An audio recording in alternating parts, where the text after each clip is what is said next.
बिस्मिल्लाहिर्रहमानिर्रहीम। अस्सलाम वालेकुम डियर स्टूडेंट। आज हम डी कम पार्ट 2 की जो फाइनेंशियल अकाउंटिंग की बुक है गुल अमीर मलिक साहब की, उसका जो चैप्टर नंबर 9 है कारपोरेशन फाइनेंशियल स्टेटमेंट, उसकी एक्सरसाइज नंबर 9 आज हम करने जा रहे हैं। तो एक्सरसाइज नंबर 9 में कहता है Rahman company limited prepare the following trial balance as on 31 December. ये जो ट्रायल बैलेंस है ये रहमान कंपनी लिमिटेड का है। डियर स्टूडेंट, जब भी इसके दोनों साइड इक्वल हों, इस अकाउंट के देखें दोनों साइड इक्वल हैं, तो इसका मतलब है ये ट्रायल बैलेंस है। तो ये जो डेबिट साइड है, इस डेबिट साइड पे ये परचेजेस है और ये ऑपरेटिव एक्सपेंसेस हैं, ये अकाउंट रिसीवेबल ये एसेट है और ये फिक्स्ड एसेट्स हैं, ये इन्वेस्टमेंट ये भी एसेट है और कैश एट बैंक जो है ये भी एसेट है। सेल्स जो है ये सेल है और ये बिल्स पेबल लाइबिलिटी है। जनरल रिजर्व ये भी लाइबिलिटी है और शेयर कैपिटल जो है ये भी लाइबिलिटी है। उसके बाद कहता है प्रिपेयर इनकम स्टेटमेंट। हमने इनकम स्टेटमेंट बनानी है, स्टेटमेंट ऑफ रिटेन्ड अर्निंग बनानी है एंड बैलेंस शीट बनानी है। तो सबसे पहले हम इनकम स्टेटमेंट बनाएंगे, फिर स्टेटमेंट ऑफ रिटेन्ड अर्निंग बनाएंगे और फिर बैलेंस शीट बनाएंगे after making the following adjustment. ये एडजस्टमेंट करने के बाद merchandise inventory on 31 December is 75,000। ये जो मर्चेंडाइज इन्वेंट्री देखें 31 दिसंबर है, यानी साल का आखिरी दिन है, तो ये एंडिंग इन्वेंट्री होगी यानी एंडिंग स्टॉक होगा। डियर स्टूडेंट, इसको आपने जो है कॉस्ट ऑफ गुड सोल्ड यानी इनकम स्टेटमेंट में भी लिखना है और इसके अलावा जो है इसको आपने एसेट में भी लिखना है, क्योंकि ये जो है ये एडजस्टमेंट है। और एडजस्टमेंट के बारे में याद रखें कि एडजस्टमेंट में जो अमाउंट होती हैं उसके दो इफेक्ट होते हैं, यानी उनको दो मरतबा लिखा जाता है। तो ये जो मर्चेंडाइज इन्वेंट्री 75,000 है, इसको हमने इनकम स्टेटमेंट में भी लिखना है और एसेट में भी लिखना है। Make a provision of 1500 for bad debts. ये जो बेड डेट्स है ये 1500, ये ऑपरेटिव एक्सपेंस है। The director transfer 23,000 to general reserve. General reserve में 23,000 ट्रांसफ़र करना है और 35,000 टू इनकम टैक्स रिजर्व के लिए और 35,000 जो है इनकम टैक्स रिजर्व के लिए। एंड डिक्लेयर अ डिविडेंड 5% और डिविडेंड पे करना है 5%। इनको आपने अप्रोप्रिएशन में भी लिखना है और लाइबिलिटी में भी लिखना है। तो डियर स्टूडेंट, ये जो डिविडेंड 5% है ये शेयर कैपिटल का है, ये याद रखिएगा। तो शेयर कैपिटल का आपने 5% लेना है। तो इसकी सबसे पहले हम इनकम स्टेटमेंट बनाते हैं, फिर स्टेटमेंट ऑफ रिटेन्ड अर्निंग बनाते हैं, फिर उसके बाद बैलेंस शीट बनाते हैं। तो सोल्यूशन की तरफ चलते हैं। डियर स्टूडेंट, गुजारिश है कि इस क्वेश्चन को आप अपने सामने रखें ताकि जब मैं क्वेश्चन सॉल्व करूंगा तो आपने सोल्यूशन भी की तरफ भी देखना है और क्वेश्चन की तरफ भी देखना है, तो इस तरह आपको अच्छी समझ आएगी जी। तो ये इनकम स्टेटमेंट का फॉर्मेट है। ऊपर कंपनी का नाम लिखेंगे रहमान कारपोरेशन लिमिटेड और ये इनकम स्टेटमेंट यहाँ पे लिखेंगे और एज ऑन अगर डेट गिवन हो तो यहाँ पे आपने डेट भी लिखनी है। तो डियर स्टूडेंट्स, इनकम स्टेटमेंट जब भी हम बनाते हैं तो इसका फॉर्मेट मैंने आपको पहले ही बताया हुआ है। तो सबसे पहले हम सेल लिखते होते हैं। तो सेल है 5,50,000, यहाँ पे लिखनी है आपने आउटर कॉलम में 5,50,000। फिर इससे आपने लेस करना होता है कॉस्ट ऑफ गुड सोल्ड, तो यहाँ पे हेडिंग दे दें कॉस्ट ऑफ गुड सोल्ड। तो इसके लिए सबसे पहले हम यहाँ पे लिखते होते हैं ओपनिंग इन्वेंट्री जी। तो यहाँ पे लिखें ओपनिंग इन्वेंट्री।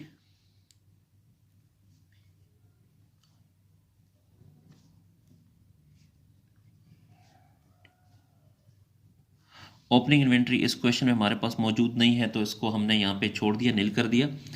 इसके साथ फिर हम प्लस करते होते हैं परचेजेस।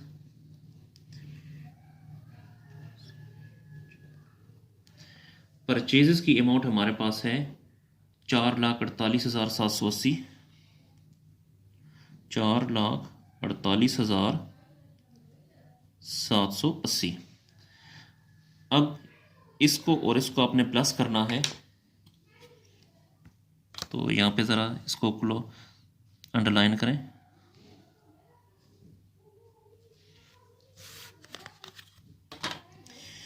अब यहाँ पे कुछ नहीं है, इसको और इसको प्लस करेंगे तो वही आ जाएगा 448,780। इसे आपने कहना है cost of goods for sale, फिर माइनस करते होते हैं एंडिंग इन्वेंट्री। एंडिंग इन्वेंट्री है हमारे पास 75,000।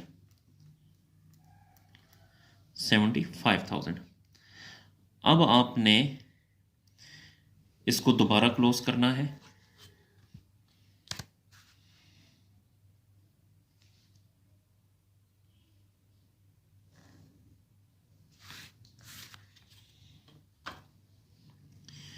तो इसमें से 75,000 को आप जब माइनस करेंगे तो इससे आ जाएगा 3,73,780। इसमें से ये अमाउंट आपने माइनस की तो ये आ जाएगा। उसके बाद ये जो सेल है, इस सेल में से ये कास्ट ऑफ गुड्स सोल्ड को माइनस करेंगे, इसको कास्ट ऑफ गुड्स सोल्ड कहेंगे। तो सेल में से कास्ट ऑफ गुड्स सोल्ड को माइनस करेंगे तो अमाउंट आ जाएगी 176,220। इसको आपने कहना है ग्रॉस प्रॉफिट या ग्रॉस इनकम। ग्रॉस प्रॉफिट या ग्रॉस इनकम। फिर इसमें से आपने माइनस करनी है ऑपरेटिव एक्सपेंसेस। तो पेज को थोड़ा सा ऊपर कर लें।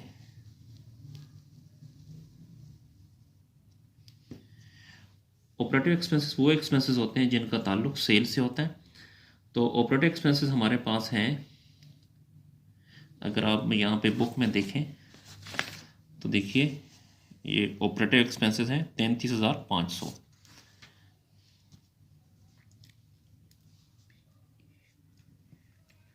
Operative expenses 33,500। और इसके अलावा एक और भी ऑपरेटिव एक्सपेंस है बैड डेट्स।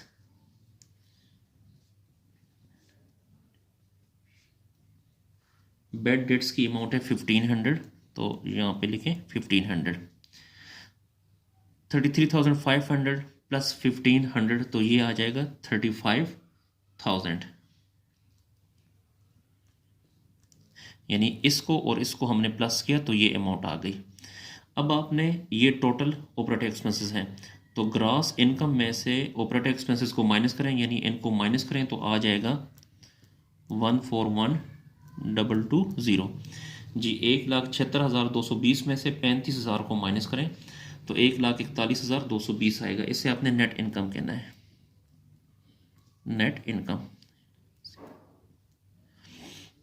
जी डिस्टेंट ये जो थी ये हमने इनकम स्टेटमेंट कंप्लीट बना ली। और अब इसके बाद इसकी जो दूसरी रिक्वायरमेंट है वो है retained earning, statement of retained earning.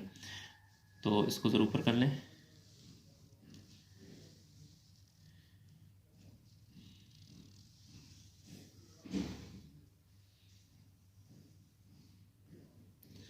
जी ये जो है ये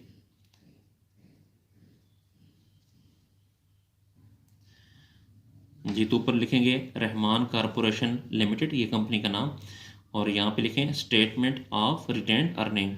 ये RE मैंने शॉर्ट में लिख दिया, आप पूरा लिखें रिटेन्ड अर्निंग यानी स्टेटमेंट ऑफ रिटेन्ड अर्निंग। और यहाँ पे एज ऑन जो डेट होगी वो यहाँ पे लिखनी है अगर है तो, और यहाँ पे डिस्क्रिप्शन, यहाँ पे रुपीज़ और यहाँ पे रुपीज़। तो डियर स्टूडेंट आपको पता होना चाहिए कि यहाँ पे हम लिखते होते हैं बैलेंस ऑफ रिटेन्ड अर्निंग, लेकिन इसमें बैलेंस ऑफ रिटेन्ड अर्निंग है ही नहीं। तो जब ना हो तो फिर आपने नेट इनकम लिखनी है डायरेक्ट यहाँ पे।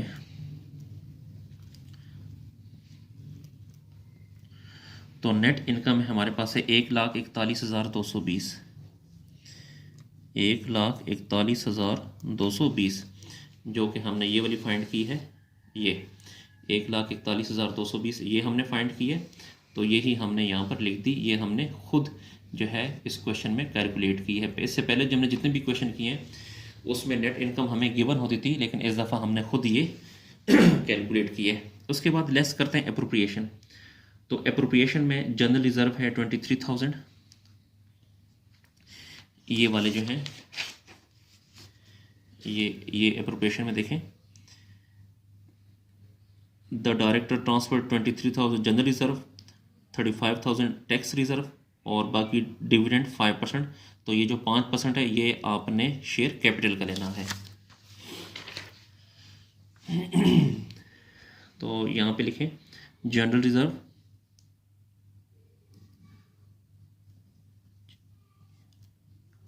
जनरल रिजर्व वो है 23,000। फिर है reserve for income tax,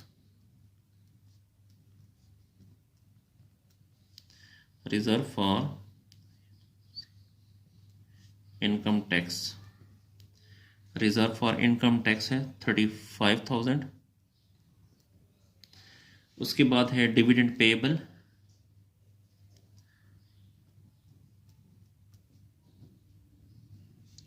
dividend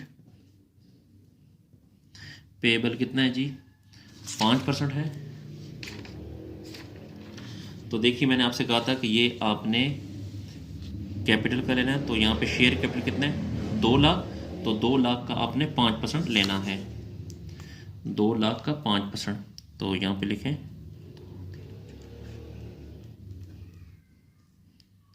2 lakh का 5% आएगा 10,000। अब इन तीनों को आप प्लस करें, 23,000 प्लस 35,000 प्लस 10,000, तो ये आ जाएगा 68,000। तो यहाँ पे लिखें 68,000। अब 1,41,220 में से 68,000 को माइनस करें तो बाकी आ जाएगा 73,220। इसे आपने कहना है balance of retained earning, balance of retained earning,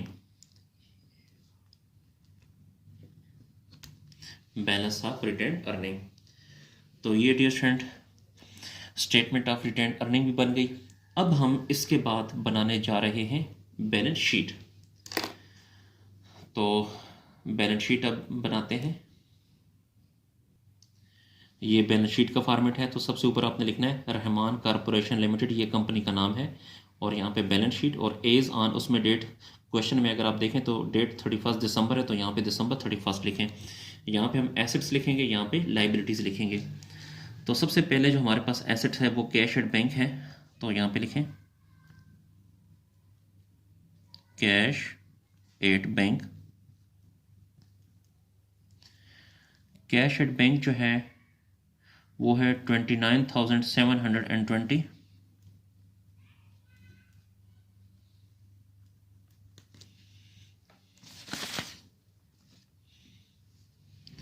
उसके बाद अकाउंट्स रिसीवेबल,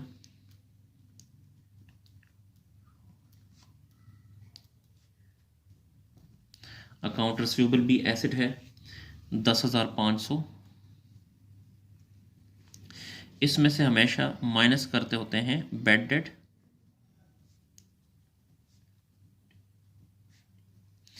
यानी ये 10,500 हमें मिलना है और बैड डेट का मतलब है कि ये पैसे नहीं मिलेंगे। तो कितने पैसे नहीं मिलेंगे, 1,500।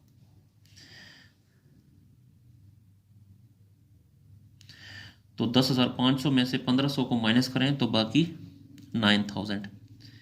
उसके बाद है जो एंडिंग इन्वेंट्री है 75,000, ये भी एसेट है। तो यहाँ पे लिखें एंडिंग इन्वेंट्री 75,000, एडजस्टमेंट में आपको दी गई है। उसके बाद है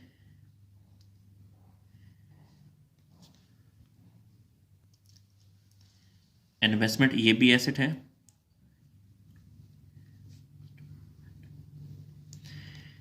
इन्वेस्टमेंट है 2 लाख के।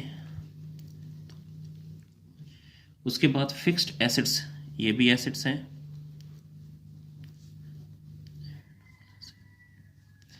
फिक्स्ड एसेट्स हैं हमारे पास 1 लाख के। ये हमारे पास एसेट्स हैं। उसके बाद अब हम आते हैं लाइबिलिटी साइड पे। तो लाइबिलिटी साइड पे जो बिल्स पेबल है ये लाइबिलिटी है।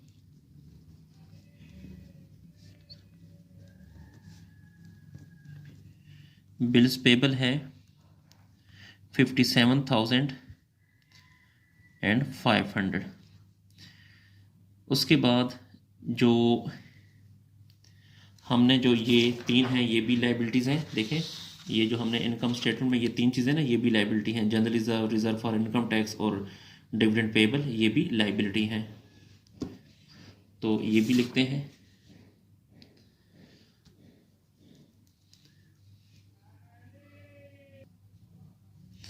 जी तो जनरल रिजर्व,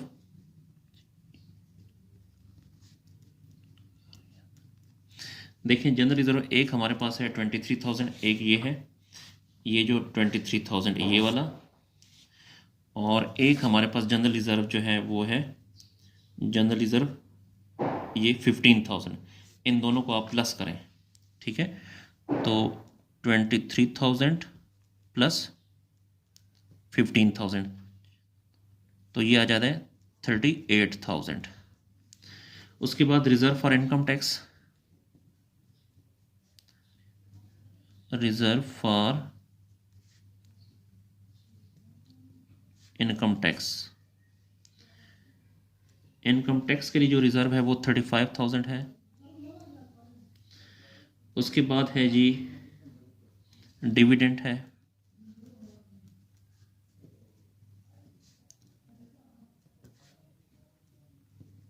डिविडेंड पेएबल है 10,000, और share capital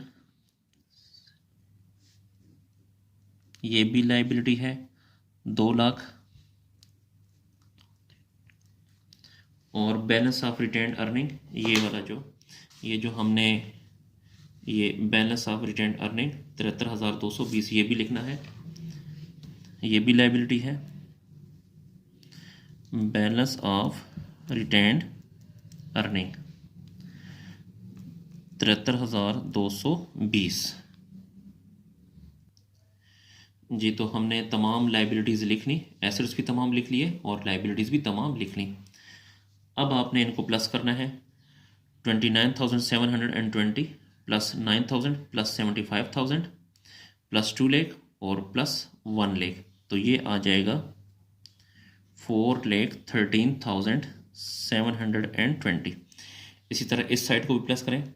57,500 plus 38,000 plus 35,000 plus 10,000 plus 2 lakh plus 73,220, तो इससे भी प्लस करने से आएगा 4,13,720। तो देखिए डियर स्टूडेंट, इसके दोनों साइड आपस में इक्वल हैं, एसेट साइड भी और ये लाइबिलिटी साइड भी दोनों आपस में इक्वल है। तो इसका मतलब ये है कि हमारा जो क्वेश्चन है वो बिल्कुल दुरुस्त है। तो क्वेश्चन हमारा कंप्लीट हुआ, इसको नोट कर लें। डियर स्टूडेंट, अगर आपको मेरी वीडियो पसंद आ रही है तो मेरे चैनल को लाजमी लाइक करें और सब्सक्राइब करें, और इन वीडियोस को अपने दोस्तों स्पेशली जो आपके कॉमर्स के जो क्लास फेलो हैं, अकाउंटिंग के जो क्लास फेलो हैं, उनके साथ शेयर करें ताकि वो भी इससे फ़ायदा हासिल कर सकें।